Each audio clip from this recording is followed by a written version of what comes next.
Hello guys, कैसे हो सारे के सारे। इस चैनल पे आज हमारे पास दूसरा पॉडकास्ट हम लेके आए हुए हैं और आज हमारे गेस्ट हैं ओम अखानी सर। अब इनके बारे में आपको पहले कुछ चीज़ बता देता हूँ कि सर की जो रैंक थी, सर ने सीए फाइनल्स क्लियर किया हुआ है और सीए फाइनल्स में सर की रैंक थी ऑल इंडिया रैंक 16 फाइनल के अंदर, और इंटरमीडिएट में रैंक थी ऑल इंडिया रैंक 14। तो आज हम सर के बारे में, सर की जर्नी से बहुत सारी चीज़ें आप लोगों को बताएंगे। सर से ही जानते हैं इस बारे में। तो सर, कैसे हैं आप? Thank you so much Vishal for inviting me on this platform. And अभी तो बहुत अच्छा लग रहा है, मतलब वो ड्रीम कम ट्रू मोमेंट हो गई है। और अच्छा लग रहा है कि सेंस ऑफ फुलफिलमेंट थोड़ा महसूस हो रहा है। Sir, fulfilment. सर, ड्रीम जब आपका कम ट्रू हुआ था, आप जब रिजल्ट देख रहे थे, तो उससे पहले आपकी हाँ। क्या उम्मीद थी और रिजल्ट देखने के बाद आपने कैसे सेलिब्रेट किया अपने मोमेंट को? अच्छा, रैंक तो मेरी एक्सपेक्टेड थी, मतलब मुझे लग रहा था कि रैंक आ सकती है, मतलब थोड़ा पेपर अच्छा गया था तो एक्सपेक्टेशन थी कि रैंक आएगी। तो मतलब सुबह सुबह रिजल्ट आया था तो मैं तो सो रहा था। और एक दोस्त ने फोन करके ऐसे जगाया कि रिजल्ट आ गया है, देखना। और फिर तो मतलब पूरा दिन ही ऐसा फोन कॉल्स और ऐसा ही हो ही चला। मतलब दिन वो दिन हमेशा आपको याद रहेगा क्योंकि उस दिन आपका हाँ ड्रीम वो पूरा मुझे हुआ था। बहुत है। या। सर, अब कई बच्चे क्या होते हैं, ये सोचते हैं कि मेरे 10th में कम नंबर हैं, कुछ 12th में कम नंबर हैं। तो अगर आप एक बार अपने एजुकेशनल बैकग्राउंड के बारे में बताना चाहें। हाँ ठीक है। मेरी जो स्कूलिंग हुई है वो वर्नाक्युलर मीडियम से हुई है, मैं गुजराती मीडियम से ही पढ़ा हूँ 12th तक। 10th में मेरे 91% थे। मेरा 2016 तक मैंने 10th कंप्लीट हुआ। और तब तक मैं मेरे होम टाउन, मतलब स्मॉल टाउन था गुजरात का, वहाँ वहीं के मैंने 10th किया। हम्म। उसके बाद 11th में मैं अहमदाबाद आया। और 12th में मेरे 86% थे। और वो भी गुजराती मीडियम से ही था। और उसके बाद मैंने फिर सी स्टार्ट किया। सी स्टार्ट किया। सर, एक सवाल बच्चों का ये रहता है कि मैं, जब हम मतलब 11 10th के बाद हमको स्ट्रीम चूज करना होता है, तो कई बच्चों का हाँ। लगता है कि जो मैथमेटिक्स है वो सबसे ज़्यादा टफ है, तो वो सबसे ज़्यादा इंटेलिजेंट बच्चों को दी जाती है।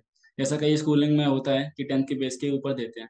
तो आपको क्या लगता है, ये बिल्कुल सही करते हैं या फिर ये गलत है? क्योंकि अगर बच्चा कोई सीए बनना चाहता है, वो उसका मन है, तो उसको अगर उसके मार्क्स थोड़े से कम है तो उसको कॉमर्स अलॉट करनी चाहिए। हाँ, मैं I mean stream selection interest basis पे ज्यादा होना चाहिए रादर देन कैपेबिलिटी, क्योंकि अगर इंटरेस्ट है तो बच्चा वो परफॉर्म कर ही लेगा कुछ ना कुछ करके। हाँ, पर ये अभी तो बात उसको है। इंटरव्यू क्राइटेरिया है तो हम उसके रिगार्डिंग भी कुछ नहीं बोल सकते। हाँ, ये चीज़ भी है अभी। कई बच्चे सोचते हैं कि जो जिन बच्चों के 10th में कम नंबर है और उनको सीए बनना है, तो आपको बता देता हूँ कि आपके अंदर एक डेडिकेशन होना चाहिए और आपको प्रॉपर मेहनत करनी है उस ड्यूरेशन में। ठीक है, अगर आपके 10th में कम थे कोई बात नहीं, हो सकता है आप सीरियस नहीं हो, आप नहीं पढ़े हो, तो इस वजह से आपके कम नंबर होंगे। अब बात करते हैं सर कि आपने सीए ही क्यों बने। आपका कोई बचपन का सपना था, या फिर आपका पेरेंट्स ने आपको बोला कि आप सीए बन जाओ, या फिर आपने सीए को चूज क्यों किया बेसिकली? मुझे मतलब वो नंबर्स के साथ खेलना थोड़ा पसंद था। तो मतलब वो और पापा भी मतलब लॉयर थे, तो वो प्रोफेशनलिज्म थोड़ा ब्लड में ही था कि मतलब कंसल्टेंट जैसा कुछ करना है। तो फिर 10th के बाद देखा तो जो भी ऑप्शन थे उसमें से सीए मुझे बेस्ट लगा, सी चूज किया। आपको सही अच्छा लगा। काफी चीज मुझे सुनने में लगी कि पेरेंट्स ने प्रेशर नहीं किया, सर का काफी मन था, बिकॉज कई बार क्या होता है सोसाइटी में, बच्चों को मैथ में भेज दिया जाता है कि मैथ नहीं तो कुछ नहीं।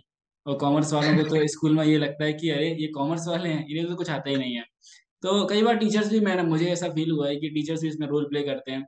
बच्चों के बीच में ये चीज उस टाइम पे ना करिए, ज्यादा अच्छा रहेगा। हाँ वही। अब सर, ये चीज, सीए में आपके दो एग्जाम होते हैं, सीए फाउंडेशन और सीए इंटरमीडिएट। आपसे पूछना चाहूंगा कि आपने सीए का जो फाउंडेशन एग्जाम था वो कब क्वालिफाई किया था, और सीए का इंटरमीडिएट कब क्वालिफाई किया था? मेरे टाइम पे ट्रांजिशन पीरियड था from old course to new course. CA का कोर्स जब अभी चेंज हुआ 4 साल पहले। तो मैंने फाउंडेशन नहीं दिया था, मैंने सीपीटी एग्जाम दी उस टाइम पे, तो सीपीटी एग्जाम दी थी। और वो जस्ट आफ्टर 12th, मतलब 12th मेरा मैंने मार्च 18 में 12th अटेम्प्ट किया। और जून 18 में सीपीटी दे दिया। और सीपीटी में मेरा स्कोर 165 था आउट ऑफ 200।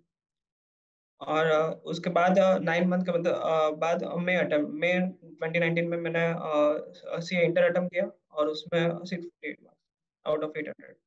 ओके। तो सर, क्या आप मार्क्स पे गौर करिएगा, ठीक है। आप ये मत सोचिए कि रैंक जो है ना वो ऐसे ही आ जाती है। ठीक है, उसके लिए आपको प्रॉपर पढ़ना पड़ता है यार। कई कई बार बच्चे क्या करते हैं ना सर, कि लास्ट में तो हम पढ़े नहीं स्टार्टिंग से, फिर लास्ट में जाते हैं यूट्यूब पे, वहाँ कई ऐसे गुरुज के वीडियोस देख लेते हैं कि बस, फिर कहते हैं अरे यार आया नहीं, मेरी किस्मत नहीं थी। तो चलते हैं आगे, और भी सर से कई सारे सवाल हैं। अब अगला मैं ये जानना चाहूंगा कि जैसे कोई कोई भी कंपटीशन एग्जाम होता है, मैंने भी जेईई की प्रिपरेशन की थी कोटा में। यूपीएससी की लोग करते हैं, सीए का एग्जाम है, सबके अपने अपने स्ट्रगल्स होते हैं। कुछ बच्चों को टॉपिक समझ में नहीं आता है, कई बार वो कंप्यूटर से डर जाते हैं। जैसे कोटा का मैं बताऊं तो हम देखते हैं कि बहुत सारे बच्चे हैं, जब छुट्टी होती थी, अरे इतने सारे बच्चे नहीं, मेरा कैसे होगा, मुझे तो ये फिजिक्स की भी समझ में नहीं आ रही है। तो आपने भी, ये तो श्योर है कि आपने स्ट्रगल फेस किया होगा अपनी जर्नी में। तो आपने कौन कौन सा स्ट्रगल फेस किया, और फिर उन जो प्रॉब्लम्स आपके सामने आई थी उसको सॉल्व कैसे किया? मतलब मैं थोड़ा पॉजिटिव इंसान हूँ, तो मतलब मैं ऐसे मतलब नेगेटिवली नहीं सोचता हूँ। पर पहले मुझे कई मतलब लोगों ने वार्न किया था कि गुजराती मीडियम से तुम हो तो शायद इंग्लिश तेरे लिए एक प्रॉब्लम बन सकता है। हम्म। तो वो मैंने प्रोएक्टिवली 11 से मैंने स्टार्ट किया था कि मैं जो भी पढूँ वो इंग्लिश में एक बार सोच लूंगा कि मतलब इसका इंग्लिश में क्या होगा, या इंग्लिश में मैंने थोड़ी राइटिंग भी स्टार्ट कर दी थी। तो वो उसके कारण मुझे मतलब सीपीटी या इंटर में कोई बार लैंग्वेज बैरियर मुझे फेस नहीं लगा, मतलब क्योंकि वो पहले से ही मैं प्रिपेयर हो चुका था उसके लिए। बाकी कई बार ऐसे नेगेटिव आ जाते हैं थॉट्स कि अभी यार नहीं हो रहा है, याद नहीं रह रहा है, ये टॉपिक अच्छा नहीं है मेरा। पर तब मैं मतलब रिजल्ट का डे विजुलाइज करता था कि मतलब रिजल्ट अच्छा रहेगा तो फैमिली का क्या रिएक्शन रहेगा, पापा क्या सोचेंगे, मतलब मम्मी पापा को क्या प्राउड होगा। और मतलब मोटिवेशनल सॉन्ग्स और मोटिवेशनल वीडियोस का सपोर्ट लेके बाउंस बैक कर लेता था। तो आपने देखा कि सर ने लॉ ऑफ अट्रैक्शन का कितने अच्छे से इस्तेमाल किया है अपनी जर्नी को, अपने आप को स्ट्रगल्स में अपने आप को संभालने के लिए। तो मैं भी मानता हूँ कि लॉ ऑफ अट्रैक्शन आपको काफी ज्यादा हेल्पफुल करता है जब आप स्ट्रगलिंग टाइम में होते हैं। अब बात करता हूँ कि कई बार, अब सर जैसे मैंने बीच में ही बताया था आपको यूट्यूब गुरुज के बारे में, तो कई सारे ऐसे लोग हैं जो कि अपनी अपनी प्रिपरेशन स्ट्रेटेजीज देते हैं। अब एक जो नया बच्चा है वो तो पहली बार देख रहा है, तो उसको ये समझ नहीं आता कि हम किसकी स्ट्रेटजी माने। ठीक है, क्योंकि कई बार क्या होता है कि किसी टॉपर की स्ट्रेटजी देखी, और कई कई टॉपर्स ऐसे होते हैं कि मीडिया में उन्होंने कह दिया कि मैं तो मतलब कि एक ऐसी स्ट्रेटजी जो कि एक नए बच्चे के लिए उसको अडेप्ट करना पॉसिबल नहीं होता उस टाइम पे। बिकॉज नया बच्चा है, उसको 1.5 घंटा पढ़ने की आदत नहीं है, आपने कह दिया 16 घंटा पढ़ना है, और ये नहीं बताया कि कैसे पढ़ना है, तो वो कैसे पढ़ेगा? तो सर आप जो बच्चे देख रहे हैं इस वीडियो को, या बाद में जो भी देखेंगे, उनको एक प्रॉपर प्रिपरेशन स्ट्रेटजी बताना चाहें जो उनके लिए हेल्पफुल हो, या फिर साथ में कुछ ऐसी टिप्स बता दें अगर वो आपकी स्ट्रेटजी को नहीं यूज करना चाहते हैं, तो अपनी स्ट्रेटजी बनाना चाहते हैं, तो इन चीज़ों पे जरूर ध्यान रखना है। अच्छा। पहले तो मैं मानता हूँ कि स्ट्रेटेजी खुद से बनानी चाहिए। मैं नहीं बोल रहा हूँ कि किसी से सजेशन नहीं लेना चाहिए। सजेशन 100 बंदों का लो, पर जो भी स्ट्रेटेजी आप फाइनल करो वो अपने एंड से अपना आपको सूटेबल हो वही होना चाहिए, अपनी स्ट्रेंथ, वीकनेस और इंटरेस्ट को कंसीडर करके। हाँ, मतलब ऐसा होता है कि जिसका मैथ्स अच्छा हो वो स्ट्रेटेजी में भी अच्छा होता है, ऐसा मैंने सुना है। तो अगर आपको लग रहा है कि आपका मैथ्स या रीजनिंग स्किल अच्छी नहीं है, तो आप किसी फेमस फैकल्टी या मतलब किसी अच्छे बंदे की एडवाइस ले सकते हो जिस पे आप पूरा ट्रस्ट करते हो। उसमें भी आपको थोड़ा बहुत तो मॉडिफिकेशन करना ही चाहिए अपने हिसाब से। बाकी कई मतलब रैंकर्स भी बोलते हैं और कई बोलते हैं कि 16-16 घंटे पढ़ता था या 18 घंटे पढ़ता था। ये नहीं पॉसिबल है लॉन्गर टर्म के लिए। आप 10-12 घंटे से ज़्यादा नहीं पढ़ पाओगे बहुत टाइम के लिए।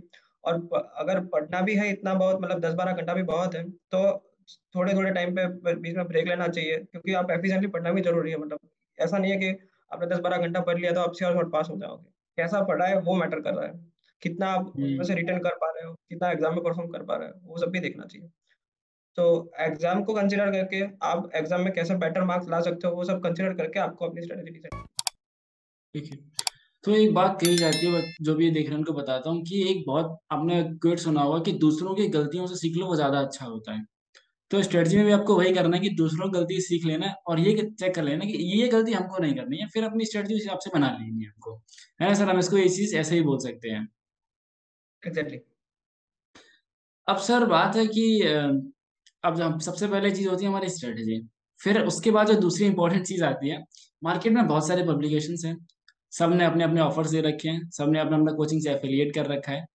अब हमको ये कैसे पता चलेगा कि जो हमारा कुछ मटेरियल पढ़ रहा हूँ मैं, ये हमारे लिए बेस्ट मटेरियल है? या कई बार बच्चे ढूंढते हैं बेस्ट मटेरियल, तो यूट्यूब पे वीडियोस आ जाते हैं कि ये मटेरियल देख लो।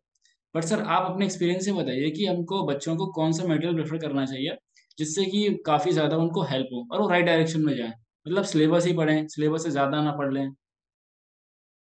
सीए के कोर्स के लिए तो फिक्स है, मतलब सीए के मॉडल बहुत बेस्ट है। मतलब सारा कवरेज है टॉपिक का और इनफ अंडरस्टैंडिंग भी है। मतलब अगर आप खुद भी पढ़ो तो भी कई बार टॉपिक समझ में आ जाता है, अनलेस टॉपिक बहुत हार्ड हो। तो वही मटेरियल फॉलो करना चाहिए। अगर आपको कोई और मटेरियल में कंफर्ट मिल रही है तो मेक श्योर कर लेना कि वो मटेरियल आईसीआई मटेरियल को मतलब कवर कर रहा है इन बेस्ट मैनर, तो फॉलो कर सकते हो। बाकी ICI material is the best. ICI material is the best. देखो ध्यान से सुन लो, सर जो कह रहे हैं वो यहाँ से लेके जाना है, ठीक है? ये मत करना कि यहाँ से जाने के बाद भी सर्च कर रहे हो बेस्ट मटेरियल, तो देखने का मतलब क्या हुआ? बिकॉज एक्सपीरियंस को लेके जाओ, ज्यादा फायदे में रहोगे। अब सर हमने बेस्ट मटेरियल भी ले लिया, बच्चों ने स्ट्रेटजी बना ली। अब एग्जाम जो हमारा आने वाला होता है, फिर हम एक चीज सोचते हैं। बीच में कई बच्चे क्या होते हैं, दो टाइप के बच्चे होते हैं। एक तो रोज पढ़ रहे होते हैं, तो वो प्रीवियस ईयर अपना लगाते जाते हैं। कुछ क्या होते हैं, बीच में थोड़ा गोला मार लेते हैं कि थोड़ा चलो घूम लेते हैं, मस्ती कर लेते हैं, और लास्ट में प्रीवियस ईयर संभाल लेगा हमारा। तो आपसे आप ये बताइए कि जो प्रीवियस ईयर होते हैं, मॉक टेस्ट होते हैं आईसीआई के, वो कितना हमको हेल्प करते हैं हमारे मेन एग्जाम के टाइम पर? मॉक टेस्ट तो बहुत सारी हेल्प करती है, मतलब आपको पेपर पैटर्न थोड़ी बहुत आइडिया आ जाता है कि क्या क्या पूछ सकते हैं, कि कैसा पैटर्न रहेगा। मैं अपनी बात बताऊँ तो मैंने mock test just before exam दिया था, मतलब 1 महीने का गैप था बीच में। मार्च एंडिंग में दिया था और मेरा मई में एग्जाम था। तो उसमें मेरा स्कोर 400 आउट ऑफ 700 था। तो वो बहुत कम था, तो वो मेरे लिए एक अलार्म बेल था कि मतलब अभी रैंक लाना है तो मेहनत ज़्यादा करनी पड़ेगी। तो मॉक टेस्ट देने से ये फ़ायदा हो जाता है कि अपने आप का परफॉर्मेंस इवैल्यूएशन मिल जाता है आपको कि हम कहाँ पे स्टैंड कर रहे हैं अभी, और हमें हमारा जो टारगेट है वहाँ तक पहुँचने के लिए हमें कितनी मेहनत की ज़रूरत है। मॉक टेस्ट को श्योर शॉट देनी चाहिए, और मैं तो बोल रहा हूँ 1 या 2 मिनिमम देनी चाहिए हर एक सब्जेक्ट की। और बात करूँ प्रीवियस पेपर की, तो मतलब ऐसे पूरा रिलायंस हम ऐसे नहीं दे सकते कि प्रीवियस पेपर और मॉक टेस्ट कर लिया तो हम निकल जाएँगे। वो सिर्फ़ एक आइडिया देगा कि कैसा एक्सपेक्टेशन है आईसीआई का, और हमें कैसा पढ़ना चाहिए तो हम बेस्ट स्कोर कर पाएँ। तो वो श्योर शॉट देखना चाहिए, मिनिमम 3 अटेम्प्ट का तो सीए में देखना ही चाहिए। अब देखो, मॉक टेस्ट दे लेना, जिससे आपका फायदा क्या होगा, आपको पता चल जाएगा। फाइनल में हारने से अच्छा सेमीफाइनल में एक झटका लग जाए, आपको पता चल हाँ, जाएगा कि क्या सुधार करना है। प्री मैट्रिक में माहौल पता चल जाता है। और ये जो एस्पिरेंट जब हम एग्जाम देते हैं मॉक टेस्ट, तो हमको बहुत अच्छे से पता चल जाता है। बिकॉज कहने की जब मैं भी एक पेपर दिया करता था, तो हमको पता होता है अंदर, ऊपर से तुम दिखाते हैं कि नहीं नहीं, अपना तो ठीक है, ठीक है। अब सर क्या है कि मेरे से, अब जब मैंने पोल डाली थी अपने इंस्टाग्राम पर, अगर आप भी जो स्टूडेंट्स देख रहे हैं, अगर आप भी, मैं जितने भी गेस्ट लेके आता हूँ तो अपनी पोल डालता हूँ मैं इंस्टाग्राम के ऊपर, साथ में लिंक्डइन पे भी। उसमें पूछता हूँ कि अगर आपको कोई भी सवाल है तो आप बताइए। मेरे एक फ्रेंड की एक बहन है, उसने एक क्वेश्चन पूछा है, वो सी के प्रिपरेशन कर रही है, कि which group and subject you find easy and which tough? अच्छा। अ तो पहले मैं इंटर के लिए आंसर दूँगा। इंटर में मुझे एडवांस अकाउंट जो पेपर नंबर 5 था वो बहुत ईज़ी लगता था। मतलब उसमें मतलब सारे चैप्टर्स मुझे ईज़ी लगते थे। और हार्ड सब्जेक्ट में मुझे एआई सिस्टम लगता था, क्योंकि वो पूरा थियरी था और कई बार ऐसा लग रहा था कि मैं बिना समझे मैं रट रहा हूँ मतलब इन्फॉर्मेशन। तो वो मेरे लिए थोड़ा हार्ड था।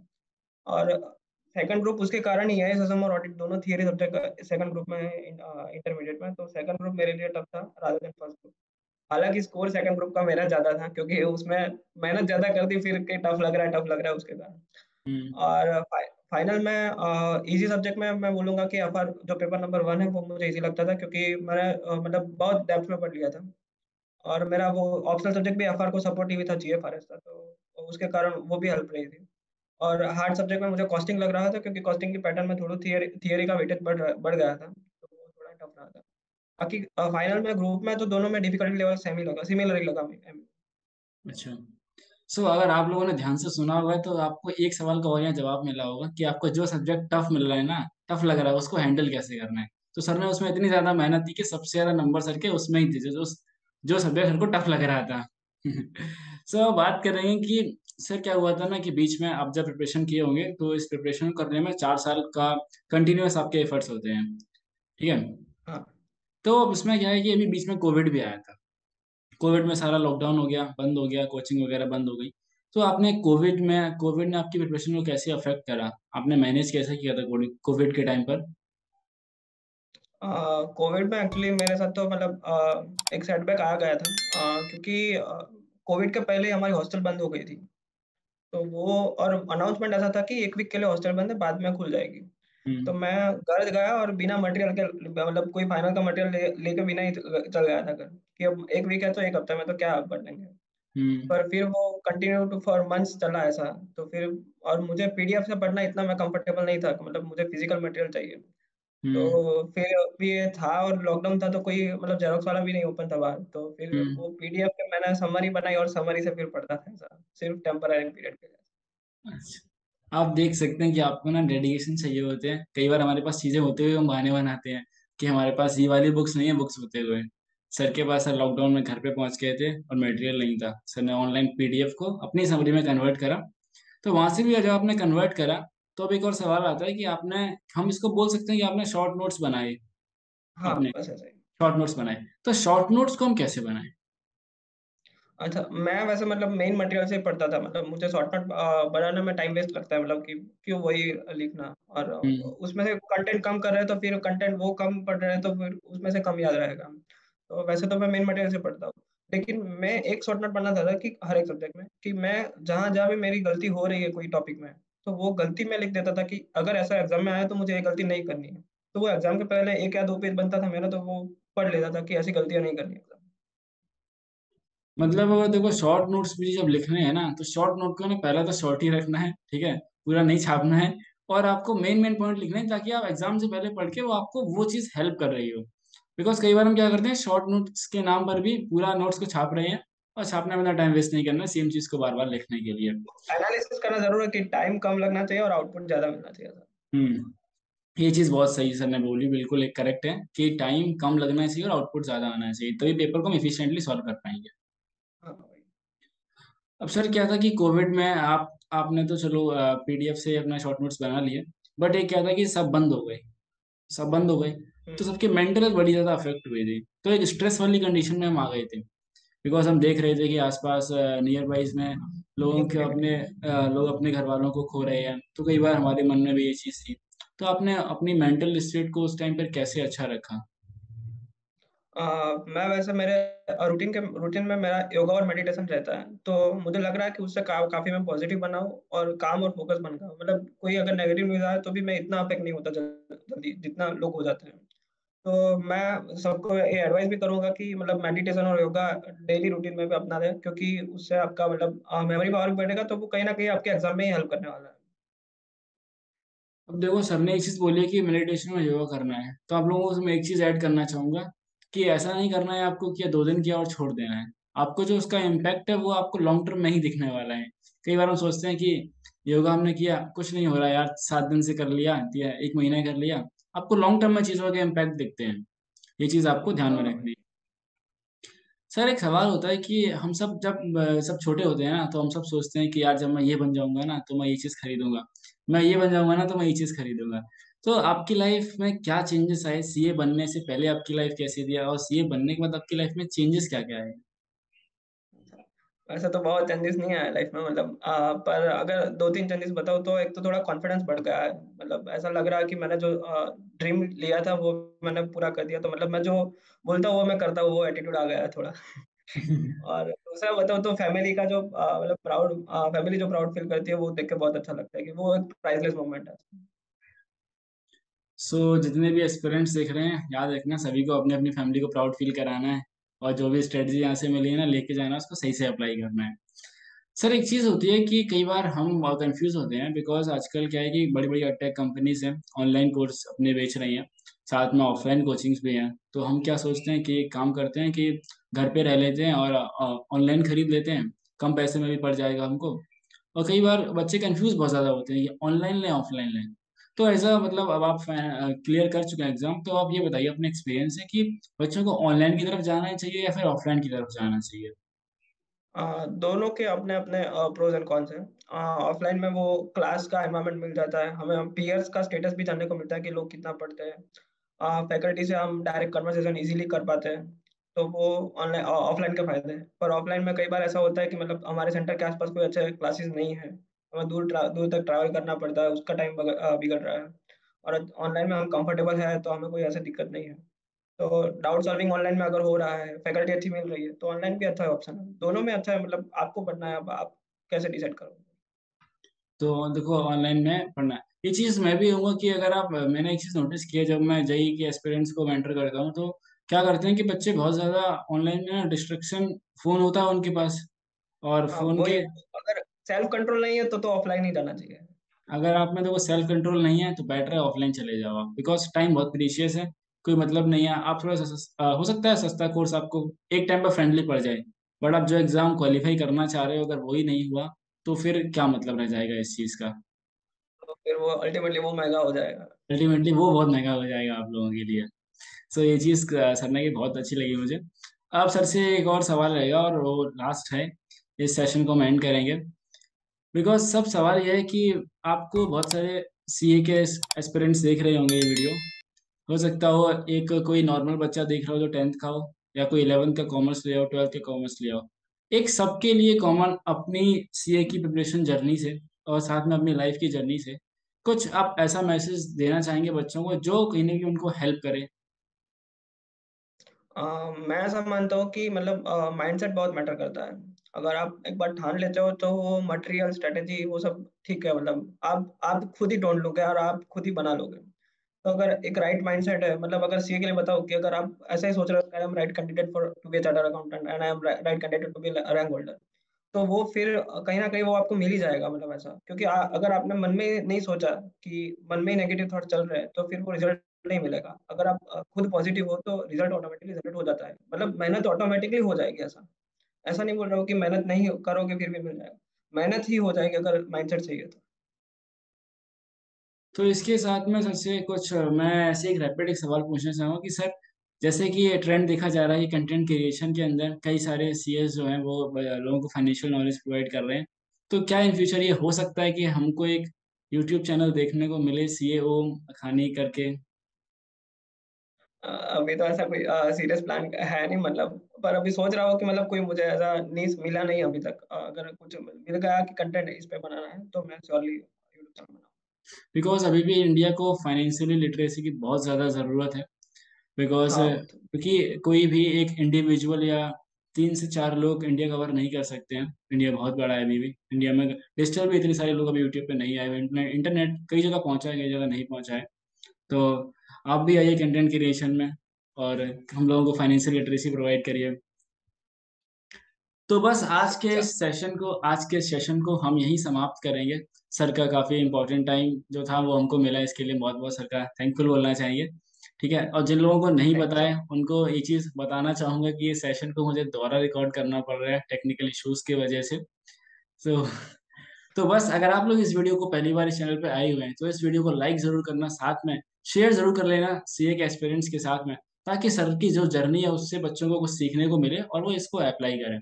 बाकी चैनल को सब्सक्राइब करना मत भूलना। मिलेंगे आप सभी से हम एक और अगली स्टोरी के साथ में। तब तक के लिए चलते हैं।